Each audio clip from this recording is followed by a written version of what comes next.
Čaute investori a investorky. Za chvíľku sú Vianoce a myslím si, že väčšina z vás, ktorí sledujú burzu, tak si možno časom všimli, že v akej situácii sa dnes trhy nachádzajú. AI spôsobil, že strašne veľké množstvo investorov súčasne odchádza z veľkých titulov, ako je Nvidia, Palantir, Meta, Microsoft a akcie týchto titulov začali prudko od novembra klesať. Ako malú ukážku tu vidíte graf akcie spoločnosti Microsoft, kde mimochodom už 10. rok pracujem. A vidíte, že vlastne od apríla roku 2025 táto firma mala nádherný bull run niekde z hodnoty $380 až na $500-530. A po výraznej korekcii od októbra táto akcia v podstate padá, urobila krásny dvojitý vrchol, skoro až učebnicový príklad dvojitého vrchole na dennom grafe. A aktuálne to vypadá, že sa konsoliduje na úrovni 200-dňového Simple Moving Average, respektíve klzavého priemeru. Veľmi podobná situácia nastala u väčšiny akcií. Samozrejme, okrem akcionárov Google, toto je situácia, ktorá dneska vládne na trhu. A dneska s vami chcem nazdieľať vo svojom špeciálnom stock picking speciálu, respektíve špeciálnom článku, ktorý som zverejnil na svojom Patreone, jednu akciu, respektíve akciu spoločnosti Samsung, ktorá si myslím, že má furt ohromný potenciál v datacentrách a AI a samozrejme je cyklická a je určitým spôsobom ochránená a myslím si, že je to veľmi dobrá pozícia do diverzifikácie súčasného portfólia, keď zároveň investujete do AI, ale zároveň máte spoločnosť, ktorá robí veľmi zaujímavé projekty v oblasti automotív, manufacturingu a podobne. Ja už som sa tradične pustil do tej analýzy, ale kto by ma nepoznal, tak moje meno je Peter Valuš. Obchodujem na eTore už 6. rok, som populárnym investorom, mám zhruba 195 ľudí, ktorí kopíruje moje obchodovanie. Ako vidíte, ani moje portfólio sa nevyhlo poklesu za december. Tento december mám zatiaľ minus 2%, ale year to date moje zhodnotenie je 48%. V porovnaní s trhom sa mi začalo dariť konečne v roku 2024 a konštantne beatujem market, respektíve som nad hodnotou S&P 500. Takže to k mojim výsledkom.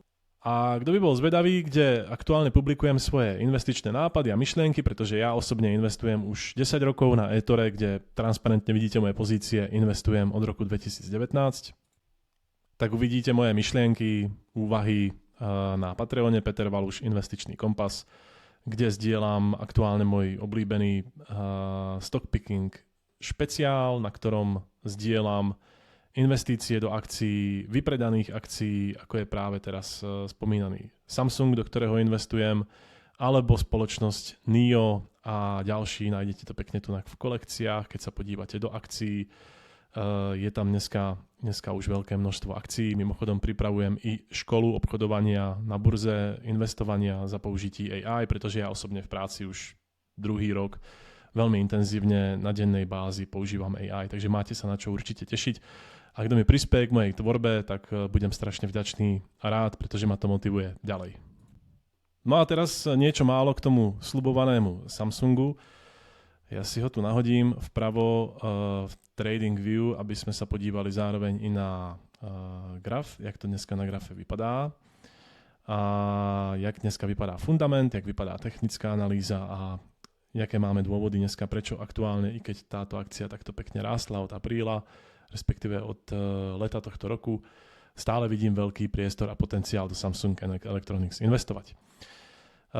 Oni ako firma sú aktuálne v návratu do ziskovosti v pamätiach a je vidieť na ich číslach viditeľné zrýchlenie poptávky. Ja to píšem po česky, že žijem 18 rokov v Česku, ale budem vám to čítať po slovensky. Čiže dopytu po AI pamätiach. Ja keď som sa snažil zahrabať do tých AI pamätí, čo to je, tak HBM je v podstate technológia, ktorá sa volá High Bandwidth Memory. Je to pamäť, ktorú typicky tiahne polovodičový biznis, je to veľmi dôležitý hardware a kus hardwareu pri výrobe datových centier a potrieb datových centier v podstate po celom svete. Takže Samsung sa týmto púšťa v podstate do polovodičového biznisu, do semiconductor biznisu v ktorom je samozrejme veľmi zaujímavý fakt, že v prípade týchto pamäťových kariet tak sa bavíme skoro o oligopole. HBM v podstate nie je len pamäť, ale je to niečo ako 3D stohovanie silikónu. Je to extrémne nízke, má to v podstate extrémne nízku výrobnú toleranciu a komplexnú integráciu s logickým čipom, ktorý sa v datacentrách používa. Samozrejme, som investor a nie som odborník na túto technológiu. Každopádne ja som si našiel, že vyrobiť takúto HBM pamäť je tak zložité. Je v podstate oveľa zložitejšie než výroba GPUčka, ktoré sa v datových centrách používa.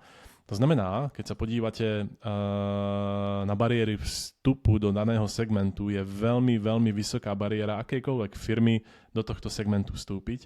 Je na HBM veľmi malé množstvo výrobcov, ktorí to zvládnu vo veľkom a čas, aby sa do tohoto segmentu dostali, dneska takmer není. Takže keby som to bol povedal, je takmer oligopol v oblasti HBM a HBM drží hlavne Hynix, Samsung a Micron, ktorý dobieha. Mimochodom Micron je taktiež veľmi zaujímavá investícia, ale z môjho pohľadu je Samsung lepšie diverzifikovaná voči súčasným market podmienkam a volatilite, ktorá na trhu vládne. Ale naspäť k Samsungu ako takému. HBM v podstate semiconductor business je v polovodičoch veľmi zaujímavá oblasť. Navyše je vidieť v posledných kvartálnych výsledkoch, keď sa podívate na financial earnings, toto je výstrižok, ktorý mám z tabulky, financial earnings Q3 2025 samotnej spoločnosti Samsung, takých revenue, respektíve business tržby krásne vidieť od roku 2023 rastú z 67 triliónov KRV, to sú korejské vuany, tuším, kde vidíte nárast od roku 2023 o zhruba 20 až 30 %. Respektíve KRV, korejské vony. Ich zaujímavá metrika je, že operatívny profit, to znamená profit, ktorý je na úrovni prevádzkového zisku a čistý prevádzkový profit ako hrubý prevádzkový profit mínus prevádzkové náklady na predaj, amortizáciu a obchod a spojené náklady s obchodom. Je vidieť, že sa im začalo výrazne dariť. Tu mali ako skokový nárast v 2024 a v 2025 reportovali veľký nárast operating profitu. Rastie im i net income a earnings per share rastie taktiež. Je pravda, že keď sa podívate napravo, tak vlastne určitá teória akciových trhov hovorí, že tieto novinky už sú zohľadnené v cene tohto grafu. A kto je samozrejme veľmi opatrný pozorovateľ, tak si taktiež možná všimne, že Samsung akcia tvorí niečo, čo pripomína dvojitý vrchol. A za chvíľočku sa k tomu dostaneme, jak sa k tomu postaviť. Ja som samozrejme do Samsungu už investoval, ale vypadá to, že sa za chvíľočku odrazí od 50-dňového priemerného klzavého priemeru SMA a pokiaľ sa odrazí a bude pokračovať ďalej, tak bude ako trend continuation, bude pokračovať ďalej v trende. Hrozí tu malé riziko toho, že pokiaľ nebude dobrý fundament a niečo sa pokazí, tak sa môže táto bariéra pretrhnúť. Akcia spôsobí trend reverzál, pattern, to je double top, dvojitý vrchol a bude pokračovať ďalej až na úroveň 89, možno 85, kde by sa mala pomaličky stretávať s 200-dňovým klzavým priemerom. Takže uvidíme. Každopádne, fundament dneska vypadá veľmi dobre, ich revenue stabilne rastie a nad rámec toho všetkého, keď oddialite tento denný graf a podívate sa na weekly range, ja mám rád samozrejme helicopter view i do minulosti, urobilo krásny Samsung také účko od začiatku roku 2025. Je dobre sa podívať, kde v minulosti sa Samsung už obchodoval.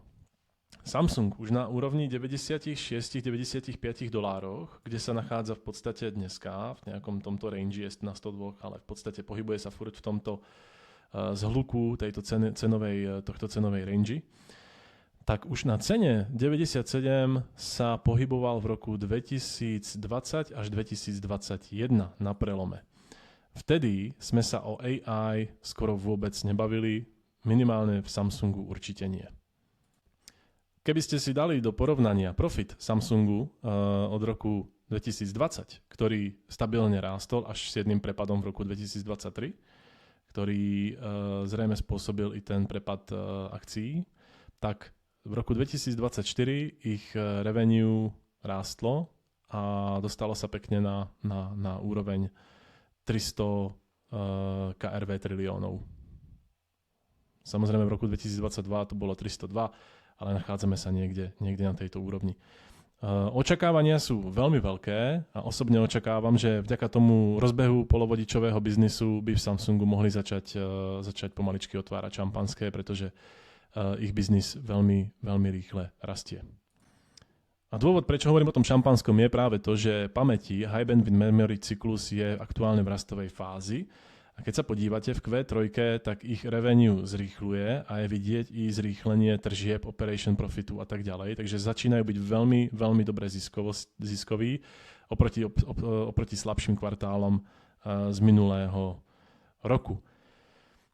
Volatilita samozrejme zostáva, vypadá to, že sa im dvíhajú marže a segmentová výhoda, to je samozrejme veľká výhoda Samsungu, pretože práve ako som sa bavil s vami o tom hedžovaní a o tom, že má veľmi dobre rozložené riziko Samsung, i keď môže pamäťový biznis kolísať, a trebárs konkurencia, o ktorej sme sa bavili na začiatku, by prebrala väčší biznis. Firma má ďalšie veľké piliere, ako je mobily, Samsung Galaxy, telefóny, proste konzumer, pračky, televízory, ďalšie, čo vlastne tlmí extrémy oproti čistým, ja som si napísal pure play AI výrobcom, ktorí sú veľmi senzitívni na AI bubble, ktorá prirodzene, môžeme sa baviť o tom, či AI bubble je alebo není. V hlavách investorov furt táto úvaha AI bubble sa nachádza a väčšina investorov sú výrazne opatrnejší a dochádza k tomu, že radšej hľadajú alternatívnejšie investície, ako je trebárs Walmart alebo iní výrobci liečiv a finančný sektor a podobne. Takže za mňa v prípade technologických firiem je toto veľmi zaujímavá akcia, do ktorej ja osobne investujem v horizonte minimálne 6 až 12 mesiacov a môj prvý exit point je na úrovni 120 až 130 KRV alebo KRX, neviem presne v akej mene je to tu kvotované. Pár ešte základných aktuálnych metrik k danej cene. Cena sa nachádzala včera na 104, dneska je na 102, došlo k malému posunu, pretože tento prehľad som si pripravoval už včera. Majú zaujímavý earnings per share a price earnings, keď sa podívate a vypočítate si ho ako podiel ceny akcie a EPS, pretože PE ratio je price deleno earnings, tak vychádza na 23,9. Toto číslo samo o sebe je veľmi zdravé, ale ja sa rád podívam i na porovnanie s ďalšími konkurentami, keby sme si ich dali do konkurencie práve so spomínanou Nvidiou alebo s Appleom, ktorý vyrába mobily a konkuruje Samsungu v oblasti výroby mobilov, alebo práve TSMC, ktorý je silný vo výrobe GPUčiek pre Nvidiu alebo pre AMD, ale sú veľmi, veľmi závislí na AI hype. Tak sa podívajte, Samsung v podstate ich PE, ktorý je tu na 23, ja tu mám, trailing 12 months, takže mám trailing PE, to si je na základe minulosti a je dobré, že rastie, pretože tu je trailing 12 month spočítaný iným vzorcom. Každopádne možná by bolo dobré vám ukázať, jak niektorí počítajú PE ratio, keď sa podívate napríklad Wise Sheets, tí uvádzajú aktuálne Samsung Electronics PE ratio 19,8. Investing.com uvádza, že Samsung Electronics má 23,3 PE ratio a napríklad Simply Wall Street Investing a tak ďalej. Simply Wall Street mimochodom je odnož Yahoo, tak tvrdí, že PE ratio v súčasnosti je na úrovni 24 krát, pričom peer average je 27 v danom segmente. Apple má výrazne väčší. pritom ale ich earnings growth je iba na úrovni 7%, zatiaľ čo earnings nárast ako earnings príjmov v Samsung Electronics je 36%. Takže ako performance, čísla, fundament majú veľmi, veľmi solidné. No a porovnaní s tou konkurenciou, tak Nvidia má extrémne vysoké PE, AMD to už ani nehovorím, to už je absolútne vysoké, 114, niekto uvádza i viacej, 140, v TSMC Foundry výroba čipov je 42, Apple 32, takže z hľadiska PE je na tom Samsung veľmi dobré a vypadá to tak, že je opomínená veľkým množstvom investorov a aj spoločností, ktoré do Samsungu investujú. Samozrejme, Nvidia nesie väčšie AI prémium. To znamená, táto spoločnosť má vyššie násobky svojej súčasnej valuácie, pretože trh platí za dominanciu a viditeľný nárast, ktorý Nvidia pekne komunikuje, zdieľa to, jak plánuje Jensen zmeniť celú planetu a jak obsadí proste Nvidia procesory a čipy a grafické karty úplne každé dátové centrum. Toto očakávanie je samozrejme zohľadnené v dátových centrách a v cenách Nvidie. Samsung až takto brutálnu retoriku nemá, ale príde mi ako výrazne odolnejšia investícia. Ich zisky nie sú závislé na jednom produkte, není to čistý AI pure play, ale zároveň AI môže veľmi pekne prekvapiť z hľadiska tržieb tohto hráča. A je dobré si pripomenúť, že nehrajú sa len AI a s výrobou kariet, ale taktiež, keď sa podívate na Samsung, ich earnings report a stratégiu a finančné výsledky, ktoré majú na samsung.com stránkach, aj krásne vidieť, ako sa darí jednotlivému biznisu a danému segmentu. Napríklad memory, vidíte za posledné Q3 pekný nárast v oblasti pamäti, o ktorých sme sa tu bavili, HBM, alebo ich foundry business, respektíve biznis, ktorý sa zaoberá výrobou čipov, polovodičov pre AI a dátové centrá. Čakajú, že vlastne v ich foundry biznisu budú mať lepšie a výrazne zlepšenie earnings z 2 nanometrových mass production foundry čipov. Samsung Display Corporation taktiež veľmi dobré výsledky. MX Mobile Experience taktiež veľmi pozitívne výsledky a predaje a operating profit rastúci a samozrejme divízia Harman, čo ja som teda, než som analyzoval Samsung, vôbec nevedel, že Harman Kardon kúpil Samsung za 8 miliard asi pred 10, možno pred 9 rokmi. Úplne presný dátum si nepamätám, ale vlastne výrobca Harman Kardon, kto má v aute trebárs JBL alebo Harman Kardon, tak to spadá pod Samsung a prispievate tým Samsungu na výplaty. Taktiež rastúca divízia. Prekvapivo má Samsung veľmi dobré partnerstvo aj so spoločnosťami Porsche a s ďalšíma, kde investujú, zaoberajú sa výrobou rôznych AI nástrojov a tak ďalej, ale tomu sa dneska venovať nechcem. Tak. Rýchly pohľad na Simply Wall Street, kto to nepozná. Simply Wall Street ohodnocuje akciu Samsung Electronics veľmi dobré, má veľmi dobrú hodnotu a súčasná hodnota v prepočte na eurá je zhruba 58% undervalued. To znamená podhodnotená pod ich fair market value. Jaký vzorec na to využili, nepýtajte sa ma, každý na to môže mať trošku iný pohľad a iný vzorec, môžeme si o tom niekedy napísať v čete pod videom. A ešte taká maličkosť, ktorá bola ohlásená 9. decembra. Samsung Wallet aktuálne podporuje konektivitu s Porsche Digital Key, respektíve je preintegrovaná s Porsche Digital Key, takže si do Samsung Wallet pekne môžete nahrať svoj digitálny kľúč a pristúpiť si tak k svojmu Porsche Cayenne. Ja svoj Porsche Cayenne teda ešte nemám, ale je to zaujímavý biznis, do ktorého sa vďaka partnerstvu a walletu, ktorý ja v Samsungu osobne používam, tak sa Samsung púšťa.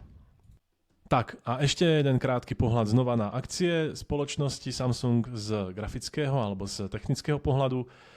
Keď budem veľmi veľký pesimista a znova zrekapitulujem to, o čom sme sa tu už na začiatku bavili, tak je možné, že Samsung vytvorí v súčasnosti na dennom daily grafe, respektíve každá sviečka je jeden graf, vytvorí dvojitý vrchol a bude testovať hranicu 50-dňového klzavého priemeru, možná pôjde až na úroveň tejto rezistencie, respektíve supportu na 89. Každopádne, z dlhodobého hľadiska ste videli, ich výsledovky sú veľmi zaujímavé, angažujú sa v biznise, ktorý je podľa mňa veľmi unikátny, nachádzajú sa v biznise pamäťových kariet, je veľmi ťažký prístup nových hráčov. Je tam síce konkurencia, ale Samsung má v tomto veľkú výhodu a i veľmi dobrú polohu v rámci geografie, pretože sa nachádza uprostred, v podstate môže dodávať jak do Ázie, do Číny a taktiež do Ameriky, do Európy. Vlastne tieto produkty nemajú v tom žiadne obmedzenie. A na čo sa určite v prípade Samsungu môžeme tešiť, a to je ďalší earnings call, ktorý bude mať Samsung už v januári, 29. januára 2026.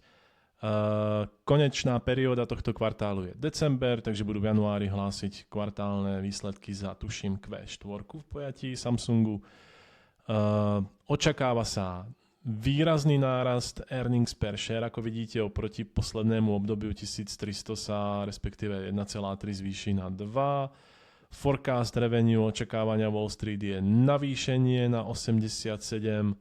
Môj názor je, že by to mohol Samsung prekonať a prekvapiť. Počíta sa i s nejakým surprise, neviem, ja osobne určite počítam i s nejakým revenue surprise, pretože sú dneska na koni a oproti americkým spoločnostiam sa mi páči, že Samsung komunikuje s takou ázijskou jednoduchosťou, ľahkosťou a nemá taký ten nabušený americký prístup, ale vlastne je v nich vidieť trošku skromnosť a zároveň taká dravosť ázijského tigra. Takže ďakujem za to video, za to, že ste si pozreli video a ste došli až sem. Budem rád za nejaký váš komentár pod video, prípadne na Patreon a uvidíme sa čoskoro. Keby sme sa nevideli do Vianoc, tak šťastné a veselé a všetko dobré na nový rok.